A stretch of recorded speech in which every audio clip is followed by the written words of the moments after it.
वसल्लम को तूने गुस्ताखाना अल्फाज लिखे थे कि मुझे नबूवत आदि नबूवत मुझे दे दीजिए, उस खत का जवाब लेकर मैं आया हूँ। मुसलमा बिन का सहाबी से मुखातब होता है, तुझे पता है किसका दरबार है? ये मुसलमा का दरबार है। तू पीछे नहीं देखता कि मेरे हवारीन ये नेज़े लेकर, तलवारें लेकर, घोड़े लेकर किस तरीके से तुझ पर हमला करने के लिए तैयार है, तो इनको नहीं देखता। सहाबी रज़ी अल्लाह ताला अन्हु के दिल में रसूलुल्लाह सल्लल्लाहु अलैहि वसल्लम पर ईमान लाए थे, रसूलुल्लाह सल्लल्लाहु अलैहि वसल्लम के अल्लाह के अहकामात पर ईमान लाए थे। वो बिल्कुल नहीं घबराए।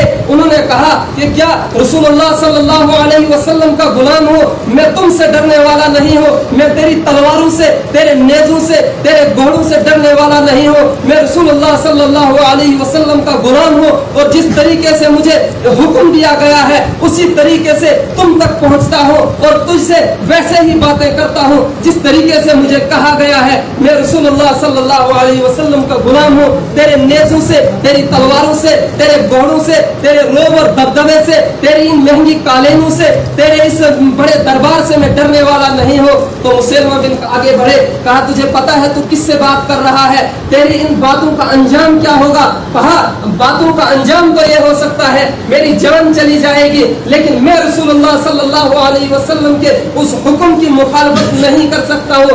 मैं रसूलुल्लाह सल्लल्लाहु अलैहि वसल्लम के हुक्म मुबारक पर जान तो दे सकता हूँ, लेकिन इस हुक्म की नाफरमानी